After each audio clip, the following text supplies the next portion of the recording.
Good afternoon. Good afternoon. It's Monday, the 21st of October, and welcome to another edition of Monday Market Picks. My name is Thilan Wickramasinghe. I'm the head of research for Maybank Securities here in Singapore. And thank you so much for joining.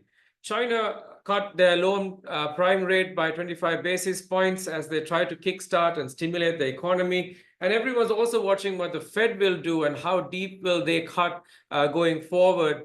While gold has hit an all-time high with escalating tensions in the Middle East. So there's a lot of macro factors that's weighing on the markets, but I think a lot of micro factors will start weighing on the Singapore market going into this week as results season starts. So we have Krishna, who's going to be joining us to unlock what his views are on the S-REITs, who will be kicking off the results season here in Singapore. And we've got a tech manufacturing name. The overall sector is down in the doldrums, and we've got one tech manufacturing name where Jarek has actually cut target price and expect things to be a little bit slower going forward. So we'll reveal what that is. And then we head over to the Philippines, where we have Ronaldin Lalimo with a very high conviction opportunity plus stock with more than 40% upside. So do stay with us. And we got Amirul, the chart guy, joining us as well with some new technical buys up on his sleeve as well. But first, let's start with Singapore's macroeconomics with Brian. Brian, welcome to the show. Now, Brian, Singapore's non-oil domestic exports, or NODEX, grew for the third consecutive month in September, but at a slower pace. What do you take away from this, Brian? Yeah, thanks, Dylan, for having me on the show. So indeed, the main driver of NODEX growth slowing from the previous month is actually electronics. So electronics cooled to a 3-month low of 4% from year-on-year growth as compared to the exceptional 35% growth that we saw in August. And this was mainly on the back of ICs, semiconductors, which slowed to growth of 4.8% as compared to 52% growth in August. If you look at the breakdown of markets, I think it's interesting that NODEX, to our largest market, the US, actually saw a sharp contraction of 21% from a year ago as compared to growth of 6% in August. Our second largest market, China, saw flat shipments compared to a year ago. And I think this was mainly driven by machinery and equipment, as well as chemicals and chemical products. So what do we take away from this not so great data? I think there could be several short-term factors that are behind it. Firstly, the US port strikes could have affected exports to the US. And also, last month's exceptional performance could possibly reflect some front-loading of chips by China in anticipation of US trade restrictions. And the front-loading of shipments could have taken a breather in September. But I think if we zoom out, and we still think that the manufacturing recovery remains intact. If you look at the PMIs, which are a leading indicator, they signal that basically the manufacturing as well as the electronics recovery remains robust. You have, for instance, the headline gauge of 51 hitting the highest level since July 2021, and the electronics gauge at 51.5 being at the highest since August 2018, and export orders look healthy as well. Right. So, but with 3 quarters of consecutive growth, it looks like the GDP forecast for 2024 might actually overshoot what the government is forecasting. Do you think there's a chance for that? And also remind us where your own forecasts are for this year and next year? Yeah, we do expect the forecast to overshoot the government's range. Currently, MTI's range stands at 2 to 3%. We expect them to upgrade the range when final Q3 GDP is released in the second half of November. Our own forecast stands at 3.5% this year. Next year, we expect GDP growing by slightly slower, but nonetheless roughly around the trend growth rate at 2.5%. Yeah. Got it. So something to look forward to with Singapore's GDP forecast being upgraded going into the last couple of months of this year. Thanks, Brian. Thanks for joining us. Thank you. Now, one of the things that Brian kind of highlighted was the fact that, exports, electronics exports are a little bit weak, and that is actually kind of showing in the Singapore tech manufacturing sector, not really seeing a lot of sunlight. In fact, if you actually look at our sector coverage, we got sales on AEM and UMS as well. And the only buy we have is Frencken. Now, even here, Jarek has actually cut his target price for Frencken from $174 to $155. Channel checks he has conducted is not actually showing any big bump up in orders for the company in the semicon space. So while there was a lot of hope that there will be orders accelerating going into the third quarter, Jarek now actually thinks that this will be pushed further down the road, probably into the second quarter or even the third quarter of 2025. So while in the upcoming results, second half could slightly be better than the first half. I think overall, though, I think the expectations have been tempered down, even from the consensus point of view as well. So he's actually lowered earnings for the stock for 2024 and 2025 by some fairly large numbers, 15% and 18% respectively.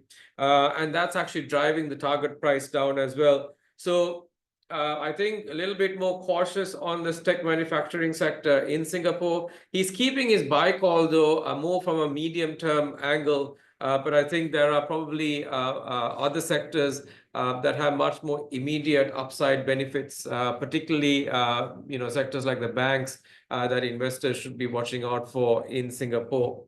Now, let's turn to another big sector in Singapore, which is the REITs.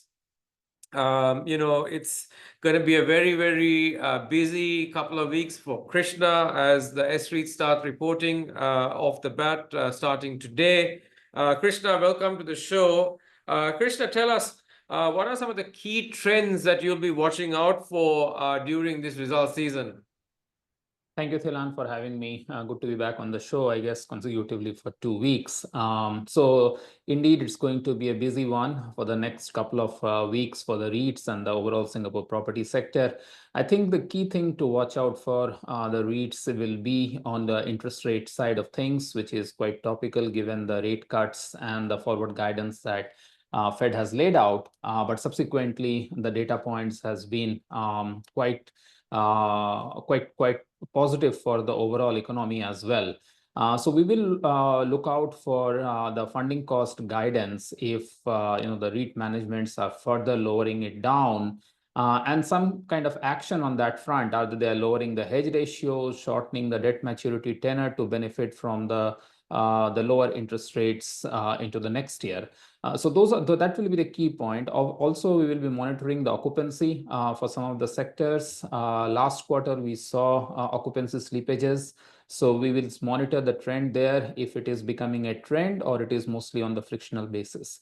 So those are the top 2 things that I will be looking out for the REIT results. Got it. Now, if you actually turn your attention to the subsectors, where do you think the surprises will be, and anything that that's kind of keeping you up at night?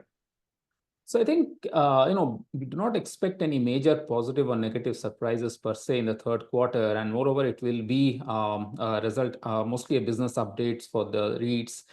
We are also entering into close to the election cycle for US, so I don't think that there will be major commentaries there. But what perhaps we are entering into is third quarter saw a bit of pickup in terms of the tourist arrivals.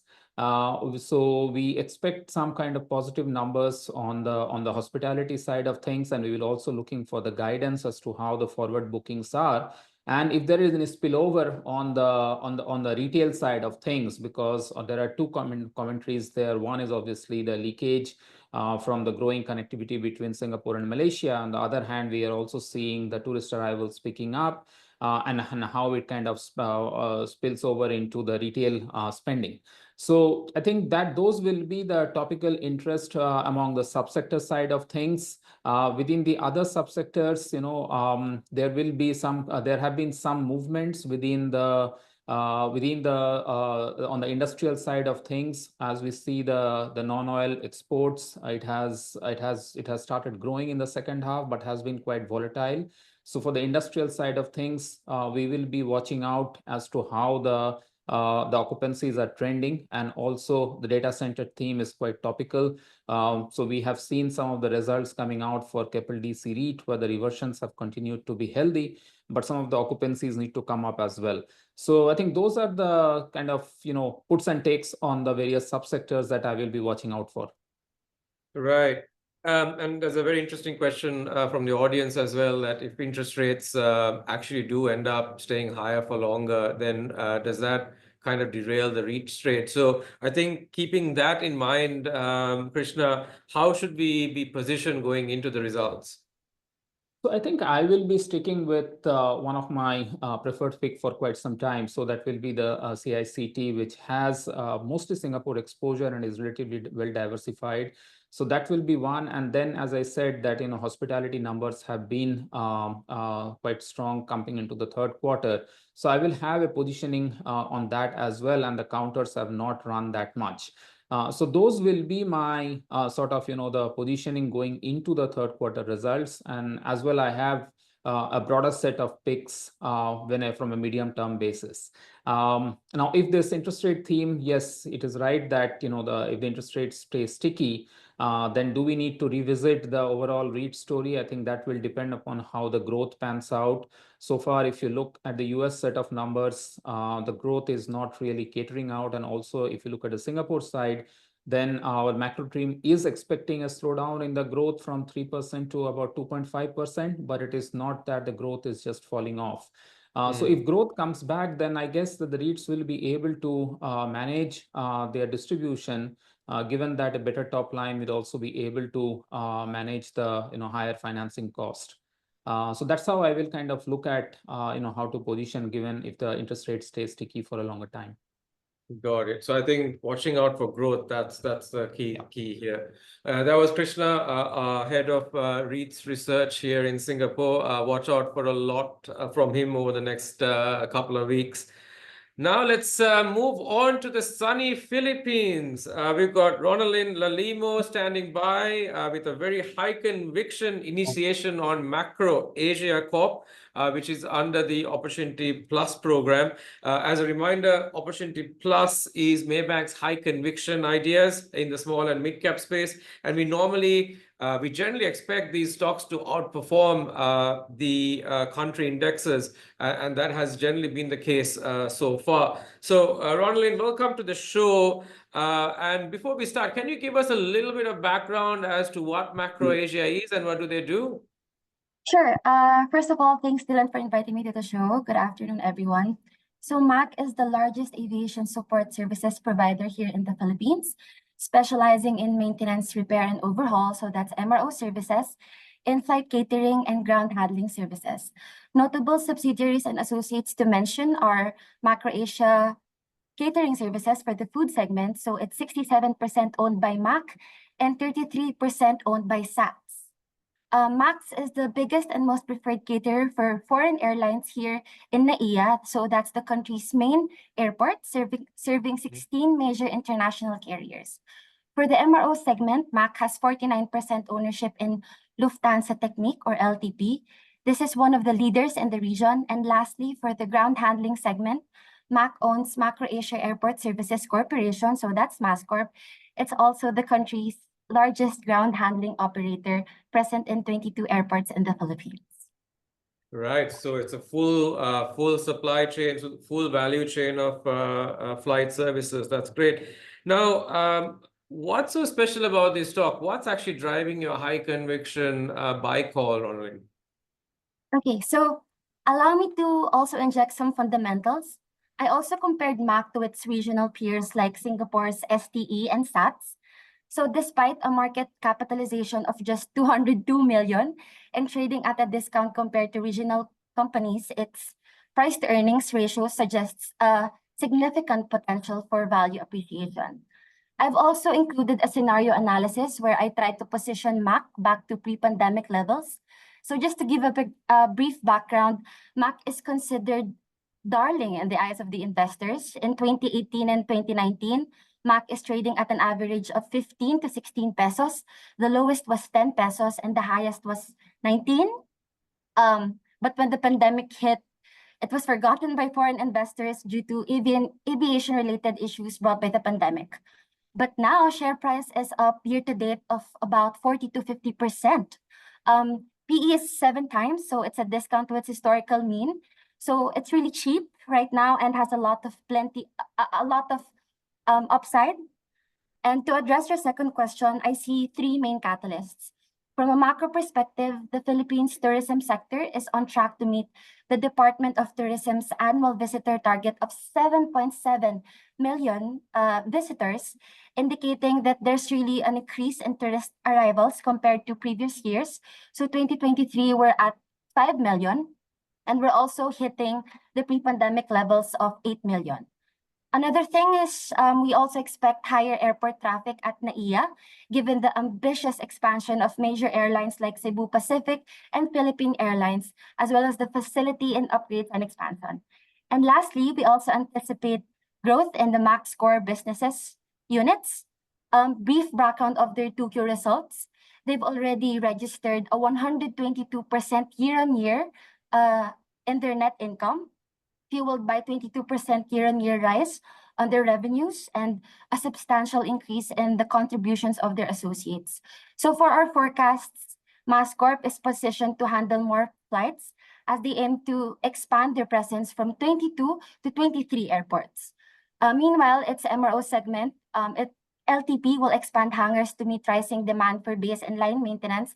And lastly, the food catering unit aims to increase meals sold, bolstered by efforts to expand institutional accounts beyond NAIA.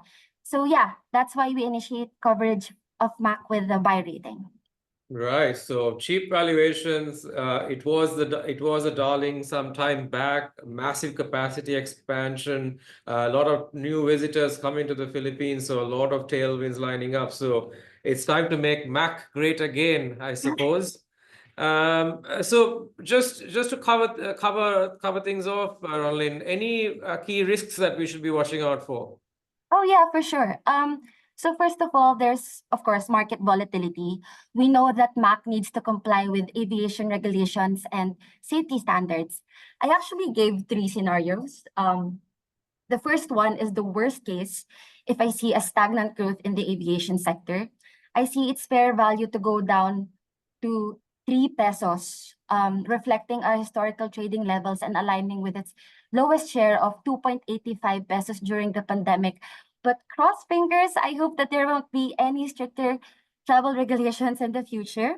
And the best case is when MAC pushes through with its growth, such as strategic expansions at NAIA, and when they do enhancement in their facilities, it can trade at 17 pesos. This is 2019's high of 17.30 pesos. So that's when I can say that it has really made a successful comeback, since my title in my report is making a comeback. Second one is when MAC is affected by foreign exchange fluctuations, since they're serving international clients. And third one is I also see a competition from regional and international players across different core units. But you know what, Dylan, MAC knows these risks and is now making efforts to diversify its revenue portfolio. Just to give a quick background, non-aviation revenues for 2023 was already 4.4 times bigger than that of 2019. And you could really see that they're exploring new markets while focusing on service differentiation and strategic partnerships to enhance resilience and growth opportunities. Again, such an exciting story for MAC. Yeah. Absolutely. Thanks so much, Ronlyn. So you can find Ronlyn's full report in our newsletter today. Thanks for joining us. Thank you. Thank you. Now let's turn to Amirul, our chart guy. As usual, he's got some great ideas on the technical side. Amirul, welcome to the show. Great to see you. What have you got for us today? Hi, Dylan. Thanks for having me. So today I have two trading ideas that I want to share. Actually, two buy counters. So the first one that I want to share today is, wait, one moment. Okay, so the first one that I want to share today is Singapore Technologies Engineering. So if you could, the reason why I'm recommending this counter is because last Friday it actually took out the previous resistance level on high volume. If you can see at the volume down here, high volume. And you could see because it took the previous resistance on high volume last Friday, this has confirmed that the uptrend move that started from this bottom around here, around February 2024. You can see it has like a good bullish run up here. So even though there's a mild pullback at this price, at the current price as of this morning, I believe that the 30-day SMA, which is the blue line around here, is a very important support line.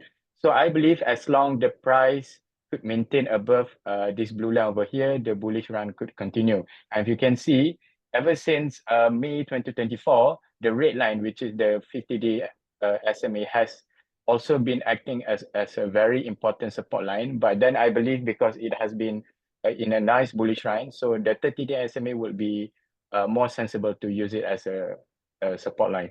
So that's it for Singapore Technologies Engineering. So the next counter that I want to recommend today is iFAST Corporation. So if you look at this price, so it actually faced a mild pullback since the 11 October 2024 high. But then why I'm recommending this counter is actually because of three main reasons actually. So the first one, if I draw a Fibonacci line from down at this bottom to this bottom, you might see that the pullback might continue because it has not reached yet the 38.2% Fibonacci retracement level around 7.55. But then because of the recent formation pattern of the bullish engulfing pattern last Friday, I believe the pullback has been halted at this area and probably could be a strong rebound sign.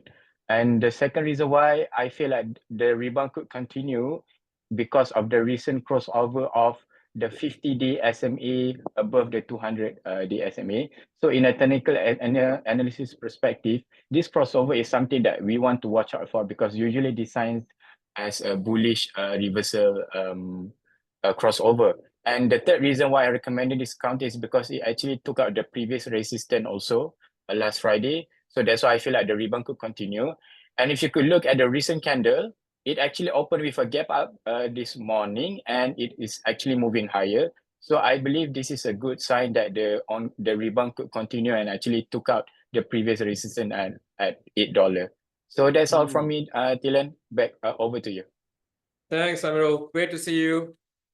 ST Engineering and iFAST. You can find Amirul's charts in our newsletter today. Now, just quickly going into events and upcoming dates, we got quite a few REIT results coming out. Keppel REIT out on the 22nd, Mapletree Logistics also out tomorrow, and then OUE out on the 23rd. Mostly REIT results over the next couple of weeks. You can find those dates in our newsletter. And in terms of events, we've got the China Insights with our own Erica Tay as well as Sonia Lee on the 24th of October at 6 p.m. To see I think it's not to be missed if you're interested in what's happening in China and how you can play the stimulus theme. This is an event that you should definitely join. You can do that with the QR code on your screen today, right there. With that, we are out of time. Thank you so much, as always, for your support, and thank you so much for joining us. Have a profitable trading week. I'm going to be out next week, but you'll be in the able hands of Seng Yao, who will be hosting the show, and see you soon.